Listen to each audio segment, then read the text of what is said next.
নমস্কার, দ্য মিল লেডির আরেকটি নতুন পর্বে আপনাদের সবাইকে স্বাগত জানাই। আজকে একটা আপনাদের চিকেনের রেসিপি করে দেখাবো। এটা আমি আমার ননদের বাড়িতে খেয়েছিলাম, কিন্তু আমি এটাকে পরে আমার মতো করে রান্না করেছি। আসলে আজকাল ডাক্তারদের নানা রকম রেস্ট্রিকশন থাকে, সেটা অবশ্য আমাদেরই শারীরিক অসুস্থতার কারণে ডাক্তারেরা বারণ করে এটা না ওটা না সেটা না। তো যাই হোক, সেটা মাথায় রেখে আমি আমার মতো করে এই রেসিপিটা রান্না করি। খেয়ে সবাই ভালোই বলে, তাই মনে হলো আপনাদের সাথেও শেয়ার করি। আপনারাও বাড়িতে এভাবে বানিয়ে দেখবেন, আশা রাখছি ভালো লাগবে। তো প্রথমে আমি সাদা তেল দিয়ে নেব কড়াইতে। এটা পুরোটাই রান্না হয় ঘিয়ের ওপরে, কিন্তু ওই যে বললাম শারীরিক অসুস্থতার কারণে আমাদের ঘি তেল মশলা যতটা কম খাওয়া যায় ততটাই ভালো, তাই আমি পুরো রান্নাটা সাদা তেলের ওপরেই করব। আপনারা চাইলে ঘি দিতে পারেন, আবার সাদা তেলেও করতে পারেন। তেলটা গরম হয়ে গেলে এর মধ্যে দেব 2 চামচের মতো আদা বাটা। আমার মাংস প্রায় 600 মতন রয়েছে চিকেন। আর দেব 1 চামচ রসুন বাটা। তারপর আদা রসুনটাকে ভালো করে কষিয়ে নেব, যাতে কাঁচা গন্ধটা চলে যায়।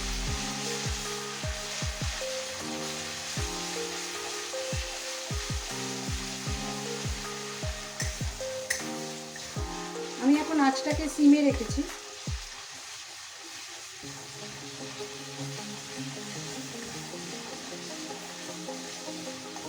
ভাজার পর এবার আমি চিকেন দিয়ে দেবো।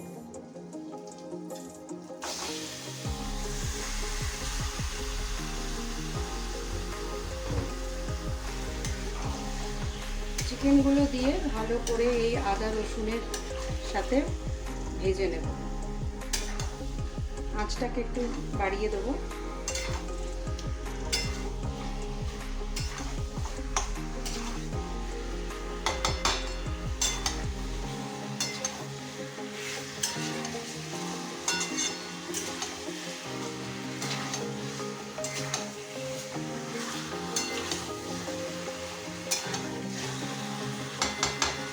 এখানে আমরা নুন দেব না, কারণ নুন দিলে জল ছাড়তে শুরু করবে আর ভাজাটা ঠিকমতো হবে না।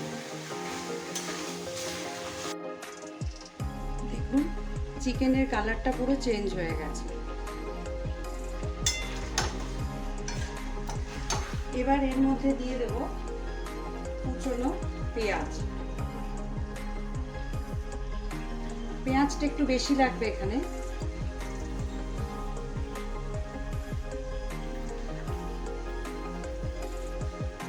আর দিয়ে দেব কুচনো টমেটো। টমেটোটাও এখানে একটু বেশি পরিমাণে দিতে হবে। আমি এখানে 2টো বড় পেঁয়াজ আর 2টো টমেটো দিয়েছি।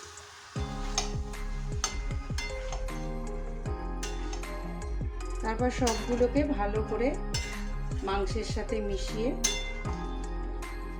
কষাতে হবে।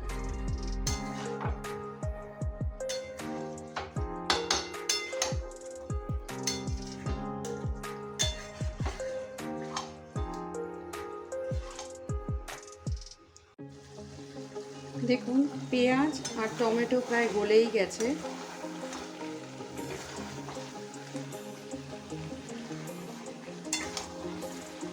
এবার এর মধ্যে দিয়ে দেব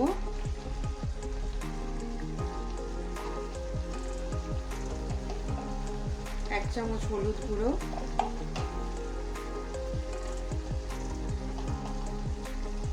1/2 চামচ ধনে গুঁড়ো, 1/2 চামচ জিরে গুঁড়ো,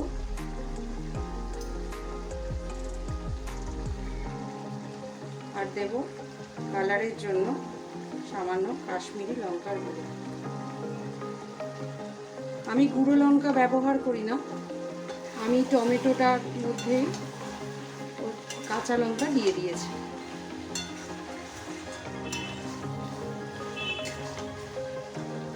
আর দিয়ে দেবো স্বাদ মতো নুন।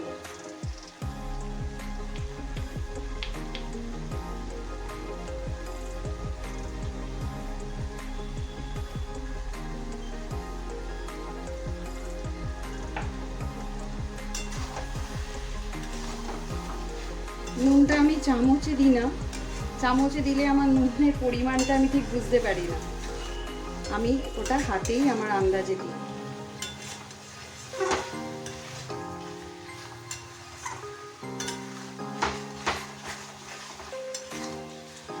এবার সব উপকরণগুলোকে ভালো করে মিশিয়ে কষিয়ে নেব।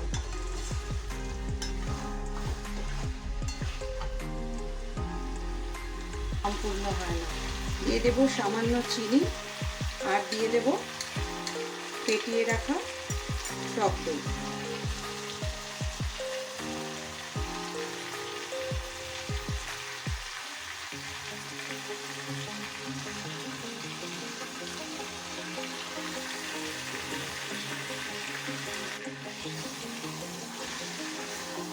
এবার সমস্ত উপকরণগুলোকে আঁচ একটু সিমে করে দেবো, মাঝারি টু হাই রেখে ভালো করে সমস্ত মশলাগুলোকে কষিয়ে নেব।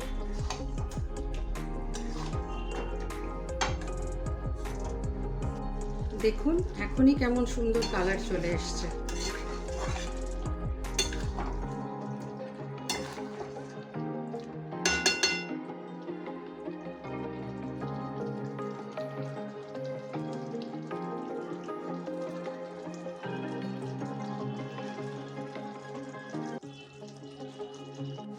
দেখুন চিকেনটা পুরো কষে গেছে, তেল ছেড়ে দিয়েছে, তার মানে কষা হয়ে গেছে। এটাতে আর জল দিতে হবে না, কারণ এমনি অনেক জল বেরিয়ে যায়, চিকেন এমনি খুব তাড়াতাড়ি সেদ্ধ হয়ে যায়। একটু ঢাকা দিয়ে দিলেই চিকেন নরম হয়ে যাবে। ঢাকা দিয়ে দিলাম।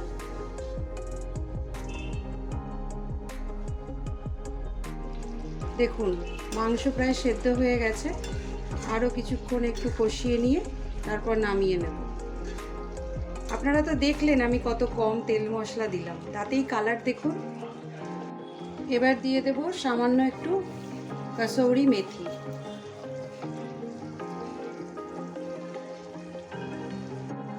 আর দিয়ে দেব দুধ। এখানে দিতে হয় ক্রিম, কিন্তু আমার কাছে যেহেতু ক্রিম ছিল না, এই জন্য আমি একটু দুধ দিয়ে দিলাম। ওই যে বললাম না আমার স্টাইলে আমি বানিয়েছি। এবার আরও কিছুক্ষণ একটুখানি ঝোলটা ফুটে উঠলে তারপর নামিয়ে নেব। আমার রান্না কমপ্লিট। নামানোর আগে দিয়ে দেব একটু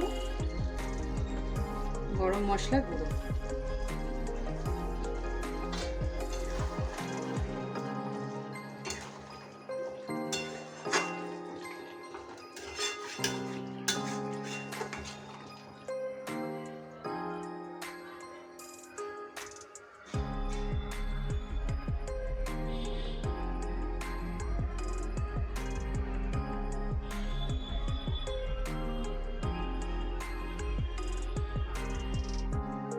এবার নামিয়ে নেব। রেসিপিটা কেমন লাগলো আমাকে অবশ্যই কমেন্টে জানাবেন। ভালো লাগলে একটা লাইক করে দেবেন। ভালো থাকবেন, সুস্থ থাকবেন। দেখা হচ্ছে আগামী পর্বে।